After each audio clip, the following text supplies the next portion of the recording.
ẹ káàbọ̀ sí ìpínlẹ̀ Ògùn sà. Kí ni nǹkan tí ẹ fẹ́ sọ fún àwọn ará ìpínlẹ̀ Ògùn pàápàá nípa ọ̀rọ̀ ààbò lédè Yorùbá ní ṣókí? Ẹ ṣe gan, mo dúpẹ́. A ń fi dá gbogbo ará ìpínlẹ̀ Ògùn lójú wípé láti ṣèṣì lọ gbogbo àwọn tó bá jẹ́ jàǹdùkú tó ń hùwà ọ̀daràn tó ń gbé nípínlẹ̀ Ògùn á dáa kan kí ọwọ́ ọmọ wọn bọ́ṣọ̀nà.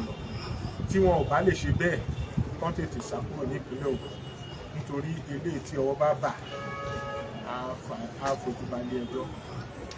Gbogbo ipá tó bá wà ní sàkání wa la máa lò láti fi gbógun ti gbogbo àwọn ọ̀daràn tó bá wà nípínlẹ̀ Ògùn. Ṣùgbọ́n gbogbo àwọn tí wọ́n bá ń ṣe dáadáa tó ń ṣẹ̀tọ́ lábẹ́ òfin, à ń fi dá wọn lójú pé kò sí fòyà fún wọn. Iṣẹ́ wọn á máa lọ déédéé, wọn àdẹ̀ ní ìgbà wípé àwọn ọ̀kan wọn á máa fi nímọ̀ yóò ṣe ṣe o. Ẹ káàbọ̀. Bí àyà bá bẹ́ sílẹ̀, àwọn àgbà kan wọn á ní ó bẹ́ sáré o. Ṣùgbọ́n ní ìpínlẹ̀ Ògùn, iṣẹ́ gan ni kọmíṣánná tuntun ti iléeṣẹ́ ọlọ́pàá fi eré ìje tiẹ̀ ṣe. Ní kété tí iṣẹ́ ti gbé dé ìpínlẹ̀ náà, ọ̀gbẹ́ni Ọlárẹ̀wájú Yomi Ọládìméjì ti kì í ṣẹ́ mọ́lẹ̀ o. Bẹ́ẹ̀ làwọn ọ̀daràn, àwọn kọ̀lọ̀rọ̀ sí èèyàn tí wọ́n ń da omi àlàáfíà ìpínlẹ̀ Ògùn pàápàá ti mọ̀ pé àwọn ti rugi oyin o. Ọkùnrin tí bá tẹlifíṣàn lórí fún àwọn ọmọ Yorùbá sọ̀rọ̀ o. Bẹ́ẹ̀ ni ọkùnrin tí ń ra ẹ̀yà ara èèyàn tọwọ́ tẹ̀ náà ti sọ tiẹ̀. Kódà àwọn ní mílíọ̀nù kan náírà ló fẹ́ fún àwọn ọlọ́pàá nígbà tí ọwọ́ tẹ̀ tó ní kí wọ́n ṣe òun gẹ́gẹ́ o. Níṣẹ́ ni kí wọ́n pa òun sínú ilé, kí wọ́n má gbé òun síta bíi ọmọ ọjọ́ mẹ́jọ. Gbóògan ló ṣiṣẹlẹ̀ ní ìpínlẹ̀ Ògùn ní Eléwéran l'Abẹ́òkúta. Ẹ máa bá wa kálọ.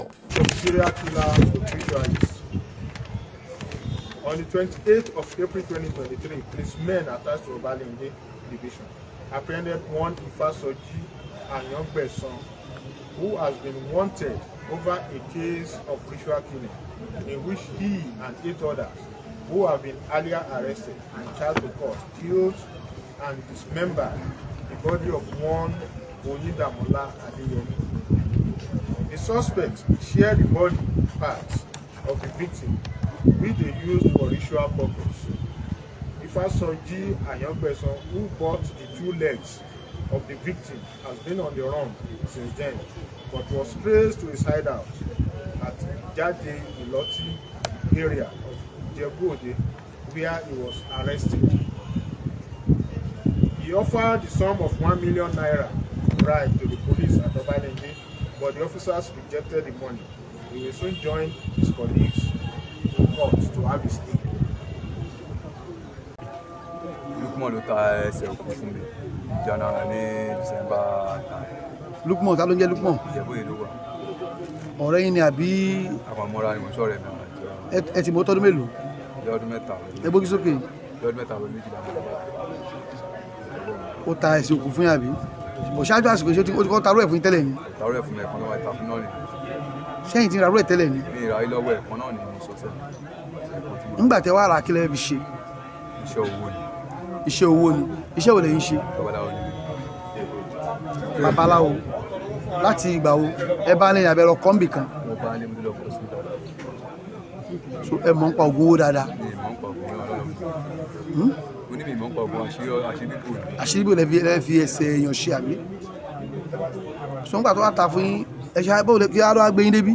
Ó ṣe á dẹ́ yóò ṣe dọ̀ràn. Mo sá lọ ń gbà kan. Mo ti gbogbo ní travel ní January 3rd mo ti lọ bá wọn bọ̀fà ní Ajá. Mo bá wọn bọ̀fà ní January 3rd. Àwọn lọ bọ̀fà ní January 3rd. Ok, ẹ máa ń bọ fáfá òyìn náà? Máa ń bọ̀fà mo ń bọ̀ fún ìwọ̀n tí mo kù lórí. Ó yá. Ṣálọ̀ bọ̀ ọ̀gbìn lájà ni wọ́n á pè mí lórí January 4 pé kí bàbá ìṣẹ̀lẹ̀. Wọ́n ṣàtúnyẹ ilé mi wọ̀n bá ẹni sí ilé mi. Wọ́n lè bẹ́ẹ̀ ní sí ilé mi. Mo náà gbogbo nǹkan bàbá ìṣẹ̀lẹ̀ ṣáà mú gbogbo ara sí ibẹ̀. Tó yá àwọn náà lọ́pàá wá sílé mi 4 weeks ago àti 2 weeks ago. Àwọn náà lọ́pàá wá sílé mi. Wọ́n á kó jẹnẹrétọ̀ kó máa ṣe ibi tí mo gbé tí mo rẹ́ǹtì. Kó máa ṣe jẹnẹrétọ̀. Ṣé lórí ẹsẹ̀ tẹ́ra lọ Lukman náà nítorí ẹ̀? Ẹ báwo ló ṣe dọ̀ràn ẹ ra ẹsẹ̀? Ẹ̀yà àti Lukman lẹ́jọ́ wà ń bẹ̀. Bó lọ́pàá ṣe gbọ́? Báwo ló ṣe di wàhálà? Ok, Lukman tó wá tẹsẹ̀ náà mú tó fi á dárúkọ ẹ̀yìn ó yá. Mo gbọ́ yín sà. Ìgbà wo ló wá rẹ̀ yìí? Ibi fún àìmọ́lẹ̀ rìpọ́tù ara mi sí ibi. Ṣé níjẹ̀bọ́dé náà? ẹ owó tó wá wà wọn lé yìí. nǹkan tá a gbọ́ ni wípé ẹ̀yin lẹ sọ pé máa fún wọn lówó yìí ní $1 million. ẹ bó wà ní wọn mi lè ṣe ajé. ẹ ṣe tí wà ní láti mọ òótọ́ ọ̀rọ̀. Ibi ò lè parọ́ yẹn kò sí nǹkan ilé gbó fọlọ́pàá náà lẹ́gbẹ̀ẹ́ àjọ ilé ìbọn yìí. ìgbà tó lọ fẹ́ mú yín lọ sọ pé fún àwọn ní $1 million. Ìgbà tí wọ́n fẹ́ mímì. ẹ bọ́rọ̀ bá ṣe jẹ́ ìyẹn sọ. ìyẹn sọ káwọn lè mọ Ìgbà tí wọ́n fẹ́ mú mi sá. torí eléyìí gbogbo ayé ló ń wọlé báyìí. ẹ ó bẹ́ẹ̀ tà bó bá yẹ kí ẹ sọ. kí ló dé tí ọlọ́pàá ò ṣe kó $1 million síwájú ẹni yìí. síwájú fẹ́kì wọ̀ àdìsájọ ọkùnrin yìí. Ẹ máa sọ̀ dín ní. ẹ̀ sọ ti rẹ̀. Ìgbà tó wá sílé mi ní ìdúró 2 weeks ago àbí 3 weeks ago lọ́dún wọn. Wọ́n kó jẹ́nẹ́tọ̀ mi ó kó máa ṣe ìgbà lọ́wọ́ àwọn ẹ̀rọ béèrè. Wọ́n á pè wọ́n báyà ṣẹlẹ̀ ní ọ̀gbọ̀n ṣẹ́gẹ̀tì. Lọ sí station. Lọ sí station. Wọ́n máa lọ bí lórí. Ìlú lọ́wọ́ ní kí ló wá tẹ́ mi lórí mi ní tẹ́mi lórí tẹ́mi lórí iṣẹ́ òkú mi ṣe ní tí mo bá bọ́ mi nínú ìta. Bóyá aṣá bóyá kò mọ̀ èèyàn bí wọ́n fi fún mi lọ ṣàánú mi. Wọ́n lọ tọrọ owó fún ṣàkóso. Wọ́n á pè lọ́yà pé ìjọba adé station. Wọ́n ti dáwọ́ mi lẹ́bẹ̀rẹ̀ dáná dẹ́ snap. Wọ́n máa sọ̀rọ̀ lọ́kùnrin lánà kílẹ̀sì ìjẹ́ àná ìwédè sí ìṣẹ̀lẹ̀ lọ́kùnrin wá sí ìlú ẹ̀rọ.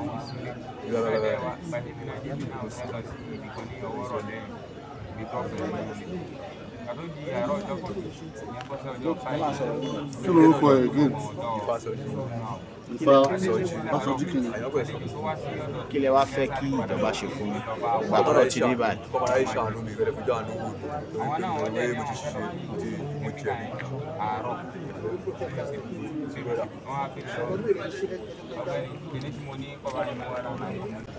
ẹ káàbọ̀ sí ìpínlẹ̀ Ògùn sà. kí nìkan tí ẹ fẹ́ sọ fún àwọn ará ìpínlẹ̀ Ògùn pàápàá nípa ọ̀rọ̀ ààbò lédè Yorùbá ní ṣókí. ẹ ṣe gan mo dúpẹ́ a ń fi dá gbogbo ará ìpínlẹ̀ Ògùn lójú wípé láti ṣèṣì lọ gbogbo àwọn tó bá jẹ́ jàǹdùkú tó ń hùwà ọ̀daràn tó ń gbé nípínlẹ̀ Ògùn á dáa kan kí ọwọ́ ọmọ wọn bọ́ṣọ̀nà tí wọn ò bá lè ṣe bẹ́ẹ̀ kán tètè sá kúrò nípínlẹ̀ Ògùn nítorí eléyìí tí ọwọ́ bá bà á fojú balẹ̀ ẹjọ́ gbogbo ipá tó bá wà ní sàkání wa la máa lò láti fi gbógun ti gbogbo àwọn ọ̀daràn tó bá wà nípínlẹ̀ Ògùn ṣùgbọ́n gbogbo àwọn tí wọ́n bá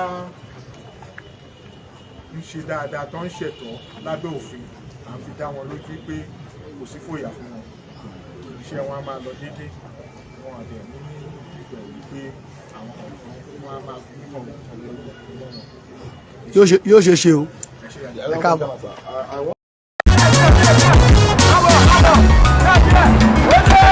Sharp mama. Cow. Now you be this. Wetin dey now? This lorry won't fall my hand today. This one a small thing now. Now wetin? My body don dey too old for this job. Mofo, no be old age dey worry you at all. Now wetin you no know, na you dey kill you go so. Hey, bring my Roxy 5,000. As you see me so, I just dey come from Lagos. From here, I dey go Benin. From Benin, I dey enter Port Harcourt sharp. You know the tire? Tire for where? Eroxil 5,000 wey get 100% natural herb go make your body strong kakaraka. Eroxil 5,000 dey give 100% natural energy wey go make your body dey kampe every day. No be only for adult o, e good for children too, and e go comot all the pain for your body. Eroxil 5,000 dey 100% natural. Eroxil 5,000 Eroxil 5,000 dey for chemist and pharmacy throughout Nigeria. 5,000 go make your body dey chim chim.